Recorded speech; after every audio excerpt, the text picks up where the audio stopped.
सभी को नमस्कार, राम राम। मैं कुलदीप खंडेलवाल, द विश्व प्रेम न्यूज विश्व प्रेम सफ़र के एक सीरीज़ तैयार कर रहा है।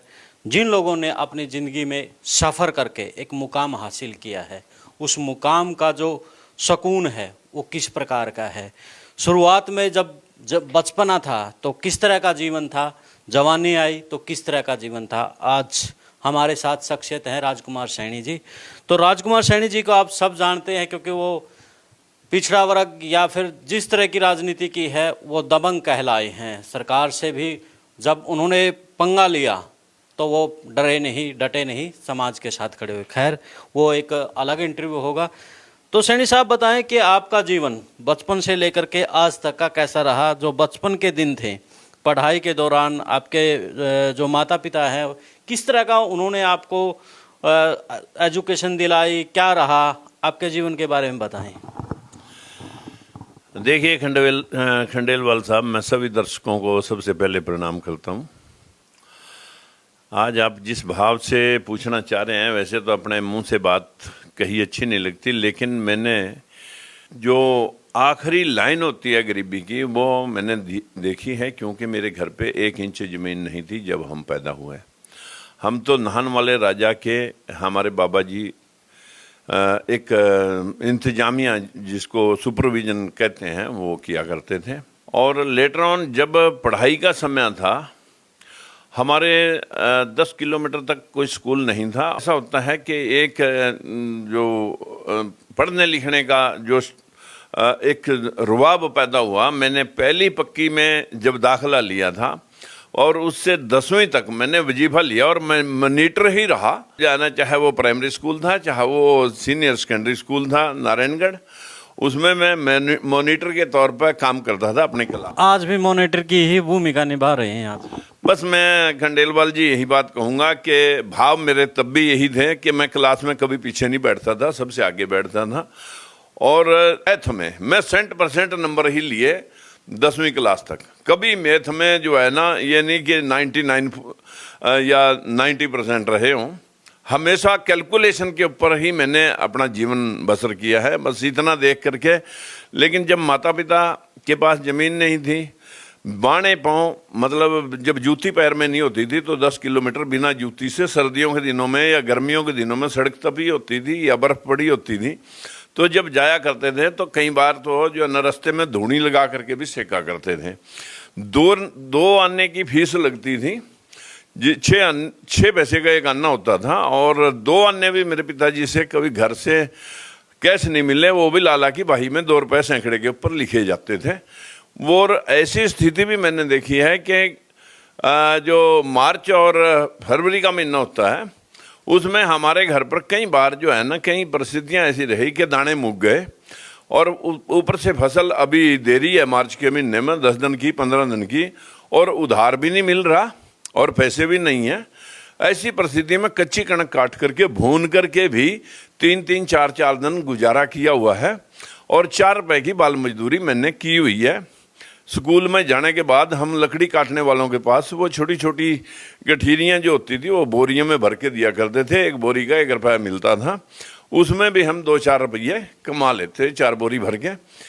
उन परिस्थितियों से निकल करके जीवन, जब मैट्रिक पास की उसके बाद हायर सेकेंडरी 11वीं क्लास में हुए और हमारी 3rd डिवीज़न आई। और जब 3rd डिवीज़न आई तो सोचा कि भाई नंबर बहुत कम आए, लेकिन मन में पढ़ने का रुआब था। पिताजी ने कहा भाई अब रहने दे, बहुत पढ़ाई होगी, अब अपने खेत कल्याण का काम देख ले। तो ये 67 की बात है। और 67 में ही 61-62 में ही जब रियासतें टूटी तो हमें सरप्लस ज़मीन अलॉट हुई। और उस ज़मीन के ऊपर जब मैं अपने पिताजी की रोटी लेके जाया करता था तो घंटा घंटा हल चला करके फिर स्कूल में जाया करते थे। ऐसी स्थिति भी थी कि वो पिताजी अस्थमा के पेशेंट थे और उनकी जल्दी आकस्मिक मृत्यु हो गई। तो माताजी मेरे पक्ष में इस वास्ते थी, वो स्कूल में भेजना नहीं चाहते थे। माताजी कहती नहीं बेटे पढ़ ले, और रात रात को हल में चलाता था। जब स्कूल में गया तो पूरी रात हल जोत करके, कई बार ऐसा हुआ कि दिन में हल चलाया, दिन में स्कूल में गए, सुबह शाम हल चलाया। अभी माताजी सोई भी नहीं और हम शाम को 9 बजे पढ़ के सो गए और 11 बजे तक फिर आँख खुल गई कि हो भाई सवेर हो गई। तो फिर रात को लेके हल चले गए और सुबह पूरी रात हल जोता और कोई आया नहीं कि सोचा कि उस वक्त तड़के में हल चलाया करते थे कि कोई भी नहीं आया गाँव से। तो महज इत्तेफाक ऐसी परिस्थितियों में तो दोबारा जाके पूरा खेत जोत करके फिर जाके पढ़ के सो गए और फिर कॉलेज गए। वो परिस्थितियाँ हमारे को अपने जीवन का एक लक्ष्य निर्धारित कर गई कि जब जमीन लौट हुई तो एक ट्रैक्टर लेकर के हमने, नदियाँ नाले थे सारे, पूरी ज़मीन जो गैर मुरुस्सी ज़मीन थी उसके ऊपर कहीं कहीं से मिट्टी डाल करके वो ज़मीन ठीक करके उससे किराया कर करके फिर उधर बीए का पढ़ाई भी हमारी ख़त्म हो चुकी थी और उधर हमने नौकरी का जब देखा ग्रेजुएशन के बाद तो हमें नहीं लगा कि हमें कोई नौकरी दे देगा। तो हम तो आंख बंद करके अपने काम पे जुट गए और उस ट्रैक्टर से हमने किराया कर करके 10 ट्रैक्टर फिर आड़त की दुकान खोली, शेल्डर लगाए, भट्टे लगाए और भट्टे जब लगाए तो जिन लोगों को किसी ने ईंट उधार नहीं दी उन लोगों को मैंने ईंटें उधार दी और मैं सरपंच भी रहा। और सरपंच के नाते जो सरपंच मेरे दोस्त थे उन्हीं के साथ मेरा लेन देन चलता रहा। सैनी साहब, आप सरपंच के पद पे रहे, तो सरपंच के पद के साथ में आपका जो राजनीतिक सफर है वो तो हम जानेंगे, लेकिन एक बिल्कुल गरीब घर का परिवार का लड़का किस तरह से यानी कि सरपंच बना देते हैं? एक एनकरेजमेंट थी मेरी माता जी की। हमारी माता जी बहुत दबंग लेडीज थी। वो कभी भी छल कपट और चोरी से जो है ना या कोई झूठ बोलने से बड़ी नफरत किया करती थी। बस उसी के गुण थे कि हमें मेहनत करना सिखाया, क्योंकि पिताजी तो जब मेरी 26-27 साल की आज वही गुण आप में हैं तभी आज कड़वे नजर लगते हैं। तो बस पिताजी की जल्दी डेथ होने की वजह से जिम्मेवारी सारी मेरे पर आ गई और हमने इतना देखा कि 74 में जब मेरी शादी हुई, उससे पहले मेरी बहन की शादी हुई थी। 3000 रुपये मेरे पिताजी ने कर्जे पे एक बढ़िया से उठाए थे। वो मेरी शादी तक 69 से लेकर के 74 तक वो कर्जा 3000 का पट नहीं सका था। 74 में हमारे खेतों में कंडियारी होती थी, रूसी जिसको बोलते हैं, उसको ख़त्म करने के लिए हमने गन्ना बीज दिया और गन्ना इतना ज़्यादा हुआ, एक ही साल में हमारे को उड़ान भरने का एक अच्छा मौका मिला। 10 एकड़ ज़मीन पे गन्ना बीज दिया और वो गन्ना उधर 74 में काल पड़ गया। इतना ड्राई एरिया था 74 के मेरा गन्ना जो है ना खादरवाई ज़मीन थी और इतना हाइट पकड़ गया। तो वो गन्ना जो है ना 16, 15, 15, 14 फुट की हाइट पकड़ा हुआ गन्ना 400 क्विंटल जब खेत में से निकला और 10 एकड़ में मेरे पास उस वक्त 40,000 रुपये बचे, सब किराया भाड़ा दे करके। और 40,000 रुपये बचने के बाद फिर तो जो कर्जा था वो भी पटा। अपने भाई बहनों की जो शादियां सर पे थी उनके लिए सोना, उनके लिए आभूषण बनवाने, उनके लिए मकान बनवाने, सब कुछ फिर एकदम से तैयारी हुई। और उस ट्रैक्टर के बलबूते फिर हमने 10 ट्रैक्टर भी भाड़ा करने के बाद आड़त के, शल्लर के सारे काम में हम फिर निकले। फिर पीछे पलट के नहीं देखा। गांव की पंचायत में सरपंच रहने के बाद मैं ब्लॉक समिति सदस्य का भी इलेक्शन लड़ा, वो भी जीता। तो सैनी साहब, आपकी प्रेरणा कौन रहे राजनीति में आने के लिए? जो प्रेरणा की बात आप पूछ रहे हैं, एक बार ऐसी परिस्थिति आई कि नील गायों से खफा होकर के मैं एक शिकारी को बुला के लाया। वो शिकारी जब मैं लेके आया तो उस वक्त खेत पे बहुत ज़्यादा जाड़ा जो है ना नील गायें कर रही थी। तो रात को हम जनवरी के महीने में एक पेड़ के नीचे बैठे हुए और महज इत्तेफाक ना कभी पहले सुना ना कभी उससे बाद सुना।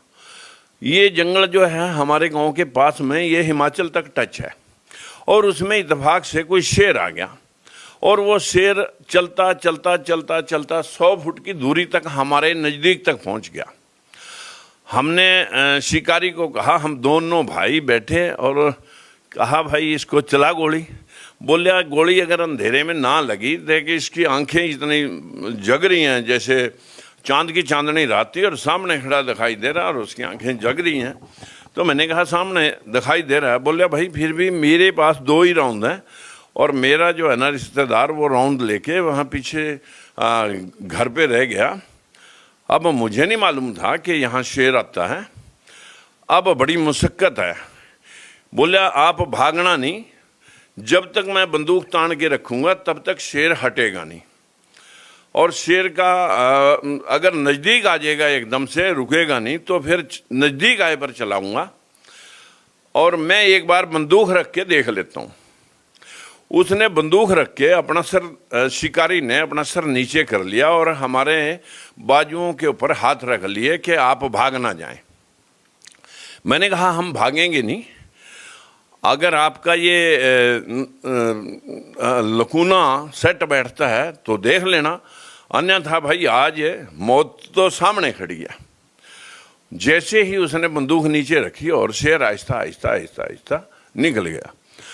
उस दिन के बाद फिर मैं कभी खेत पे इसलिए नहीं गया कि भाई रात को मैं खेत पे जनवरी के महीने में बिना किसी कुटिया के, बिना किसी छान छपरी के, मैं ऐसे ही 2 रजाइयाँ लेकर के नीचे बिछाई, 1 रजाई ऊपर लेकर के पड़ जाता था। ये परिस्थितियाँ जब देखने को आई तो मैंने कहा भाई इसमें तो कभी भी आ सकता है, और मेरे पास तो कोई असला भी नहीं है। फिर हमने जो है ना दोबारा खेत की राखी पे जाने की बजाय अपना ध्यान व्यापार में लगाया, और आड़त की दुकान फिर 78 में हमने ट्रैक्टर लिया, और 80 में 80 के उसमें हमने फिर अपनी आड़त की दुकान, एक नया परचेजिंग सेंटर खुला था उसमें फिर। तो सैनी साहब, जैसे आपने बताया कि सरपंच के बाद आपका ब्लॉक समिति है और उसके बाद आप MP, कैसा रहा सफर? देखिए, जहाँ जहाँ मैं सरपंच जब था तो BDO जो था वो 10% सरपंचों से लिया करता था। मेरे गांव की आमदन कम थी, और कम होने की वजह से वो ग्रांट, मैचिंग ग्रांट देने के लिए वो पैसे 10% पहले लेता था, फिर UGC के लिए फिर 10% लेता था। मैंने कभी, और जब एस्टीमेट बनवाते थे तब भी पैसे लेते थे जेई। मैंने कभी बस मैचिंग ग्रांट के लिए जो 10% देना वही देना। उसके पश्चात जो है ना मैंने ना कभी UGC लिया, यूटिलाइजेशन सर्टिफिकेट, ना एस्टीमेट बनाया। गांव के लड़के इकट्ठे किए, कोई गलियां बनानी, बिल्डिंग बनानी, और सब फटाफट जो है ना शाम में उनकी पार्टी कर देनी, और पूरे दिन में उनका जो है ना काम लेकर के जब MB भरी जाती थी तो हकीकत में मैं 100 रुपये के काम को, अगर 100 रुपये किसी काम के MB के हिसाब से लगने हैं, मैं उसे 75 रुपये में कर देता था, और उसमें अपनी मोटरसाइकिल का खर्चा और घूमने फिरने का खर्चा और उन बच्चों की पार्टी का खर्चा सब निकाल के पैरेलल कर देता था। तो एक बार DC के पास मेरी शिकायत आई कि इसने अपने सरपंची काल में कभी कोई एस्टीमेट नहीं बनवाया और ना कभी UGC सर्टिफिकेट है। मैंने कहा मैंने इतनी बिल्डिंगें बना रखी, 3 गाँव की पंचायत थी, इतनी बिल्डिंगें मैंने बना रखी, इतनी गलियां मैंने बना रखी। भाई आपकी MB के हिसाब से अगर आपके पैसे घटते हों तो मेरे को जो है ना मेरे खिलाफ कार्रवाई करना, अगर मेरे बढ़ते हों तो मेरे को वापस दे जाना। अगर किसी गली के ऊपर 100 रुपये लगने का एस्टीमेट आता था तो मैं 125-150 रुपये तक, मतलब उससे डेढ़ा काम करके रखता था। अब जिसे कोई कंप्लेंट करनी है मेजरमेंट करो और कर दो। होनेस्टी मेरी सबसे बड़ी एक ताकत रही है हमेशा। आज भी मैं सरकारों के खिलाफ लड़ता हूँ, एक इंडस्ट्री का काम करता हूँ, कभी बिजली चोरी का, कभी लेबर के साथ अन्याय का, या कभी मतलब टैक्सों का, या कभी हेर फेर। मैंने अपनी जिंदगी के प्रिंसिपल में अगर चोरी करनी है तो फिर किसी बैंक को फाड़ लो। जब नीयत से आपने मेहनत करनी है तो मेहनत से जो बेजमीन घर से उठ करके एक व्यक्ति, आज मैं कह सकता हूँ हमारी लगभग 8-7 यूनिट है, 4 यूनिट हमारे LPG सिलेंडर बनाने के भी हैं, जिनमें लगभग 20% के करीब हमारी कंपनी जो उज्ज्वला योजना में हमने लाखों सिलेंडर जो है बना करके दिए। देश में हर घर तक, चूल्हे तक हमारा सामान रखा हुआ है। और ऐसे ही जो है ना स्टील इंडस्ट्री है हमारी, उसमें भी हजारों बच्चे जो है ना काम कर रहे हैं। अभी एक बाइक बनाने का भी कारखाना लगाया, वाल बनाने का भी कारखाना लगाया, हमारा पोल्ट्री का भी काम है। हमने जो है ना पीछे अपने बच्चों को भी एक ही बात सिखाई कि अन्याय के आगे बुज़दिल और कायर और चोर झुकते हैं। अगर आपके कारोबार में और आपके जहन में होनेस्टी है, होनेस्टी ही सबसे बड़ी ताकत है इंसान की। और भगवान से दुआ कर करके लोग पत्थरों की पूजा में लोग लीन हैं। मैं कर्म में विश्वास करता हूं, क्योंकि गौतम बुद्ध ने कहा था कि 5 बात छोड़ दे, झूठ, नशा, चोरी, अनैतिक व्यभिचार, बिना वजह हत्या।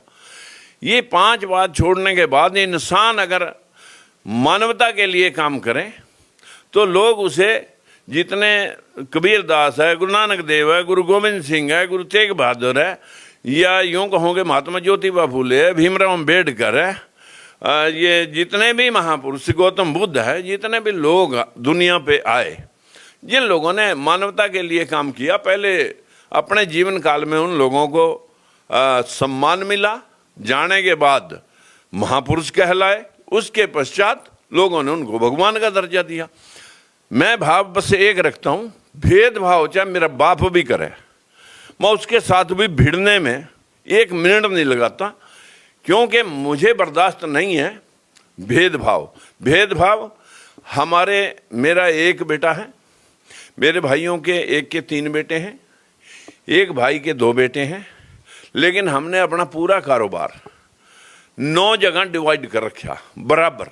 ये नहीं कि मेरा बेटा कल्ला हम तीसरा हिस्सा लेंगे, हम 3 भाई हैं, नहीं, हम 9 मेंबर हैं घर में, 9 यूनिट हैं। हमारी सारी पत्नियों की भी इनकम टैक्स की फाइल है, सारे बच्चों की भी इनकम टैक्स की फाइल है। हम चाहते हैं कि देश भी आगे बढ़े, लेकिन बदकिस्मती है आज जो राष्ट्रवादी बन रहे हैं। अपना यानी कि जो जिला परिषद के बाद आपने ये बताएं कि विधायक बने, सांसद बने, क्या रहा, वो कैसा अनुभव रहा? देखिए खंडेलवाल जी, एक ऐसा अनुभव था, हम चौधरी साधु राम के सपोर्टर हुआ करते थे, लेकिन वो महज जितनी देर हमने उसकी इमदाद की वो जीत नहीं पाए।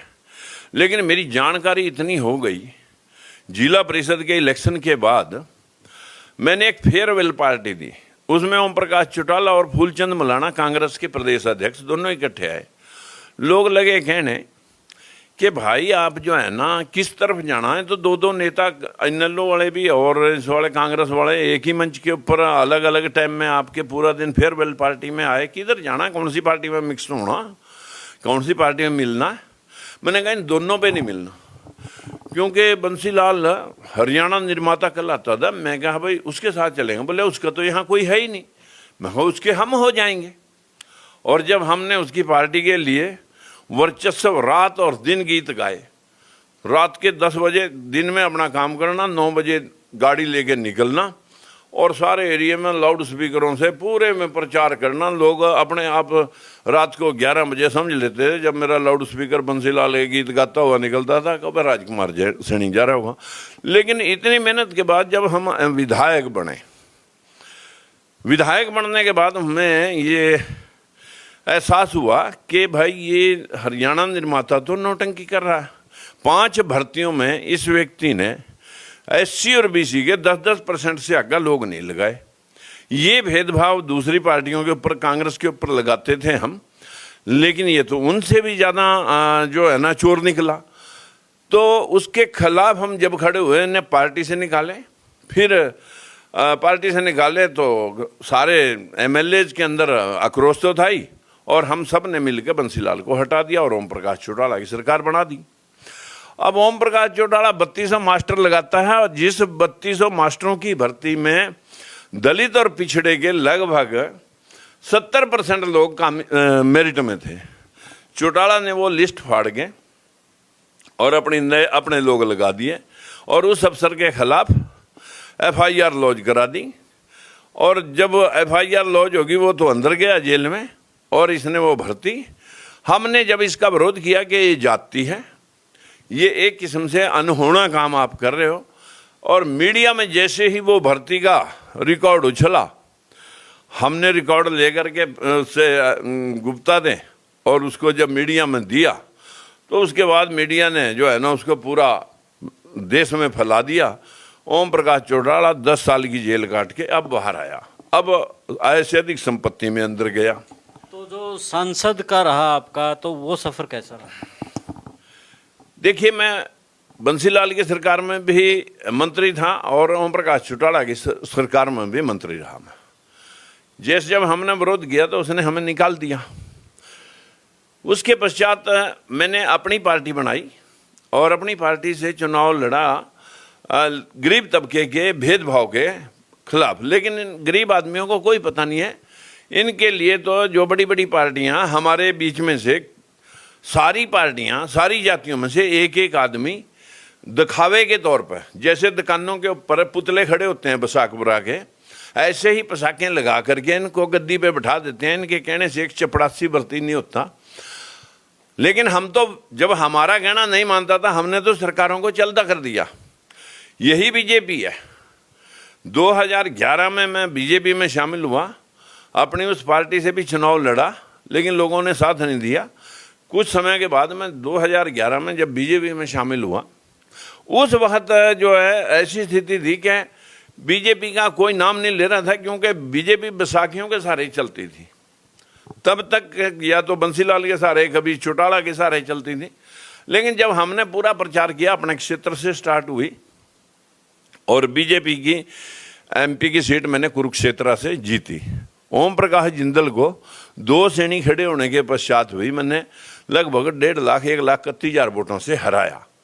लेकिन जैसे ही हमें 8 महीने अभी एमपी बने हुए थे और इस 8 महीने के अंदर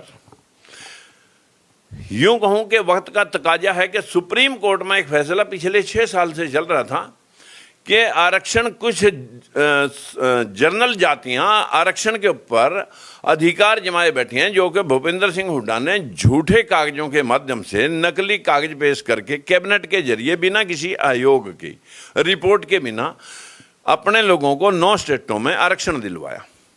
उसको सुप्रीम कोर्ट ने खारिज कर दिया। फिर क्या था, कुछ लोग मतलब सरकार पर धौंस जमाने लगे कि सरकार गिरा देंगे, ये गिरा देंगे। और उस वक्त मैंने ये बात कही थी कि आज अगर आरक्षण की बात है तो भाई ये आरक्षण अगर इस तरीके से देना है तो ये कॉपी मेरे आज भी जेब में पड़ रही है।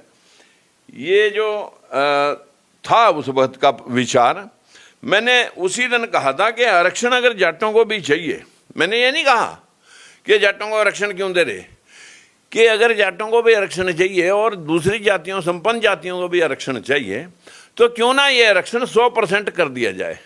ये कॉपी मेरे पास हर लगभग 5 लाख कापियाँ छपवा का मैंने हर घर, हर व्यक्ति तक पहुंचाई। ये कहा कि आरक्षण अब मेरी जात का मुख्यमंत्री बने, मुझे, मेरी जाति को फायदा होगा।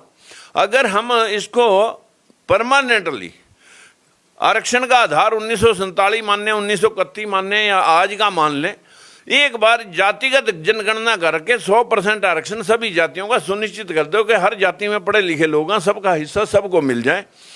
इतना भर मैंने कहा था। तो मुट्ठी भर लोगों ने पूरे हरियाणा में आग लगा दी। राजकुमार सैनी ने हमारे आरक्षण का विरोध किया। मैंने कहा भाई कोई बाइट दिखाओ जिसमें मैंने कहा हो कि जाटों को आरक्षण क्यों दिया। मैंने ये कहा कि आरक्षण आज की मांग है कि 100% ब्राह्मण, बनिया, ठाकुर 4 ही जातियां रहेगी, इन 4 जातियों को भी दे दिया जाए और जनसंख्या जिसकी जितनी है उसको उतने हक संविधान की मूल धारा के मुताबिक मिलने ही चाहिए। लेकिन संविधान के ऊपर लोगों ने कब्जा कर लिया। सत्ता जिसके हाथ में होती है, अंधे बंडे रेवड़ियां दें अपनों को। इस भेदभाव के खिलाफ मैं आज भी लड़ रहा हूं। अपनी पार्टी लोकतंत्र सुरक्षा पार्टी के बनाने के बाद लाखों लाखों लोग रैलियों में इकट्ठे हुए, लेकिन ये गरीब तबका कमजोर है, दिमाग से मानसिक गुलाम है, अंधविश्वास में फंसा हुआ है। इसको लोग हिंदू मुसलमान के नाम पर जोड़ जाते हैं, जाट नॉन जाट के नाम पर जोड़, जैसा सूत लगता है। बड़ी पार्टियां नाम बदनाम, राजकुमार अगर बीजेपी 35 नारा लगा रही, लेकिन भाई अगर आपने अध्यक्ष तो उन्हीं को बना रखा और नारा जब आते हैं कुरुक्षेत्र तो 35 है, जब जाते हैं हिसार तो भाई वहां उनके वो कैंडिडेट हैं।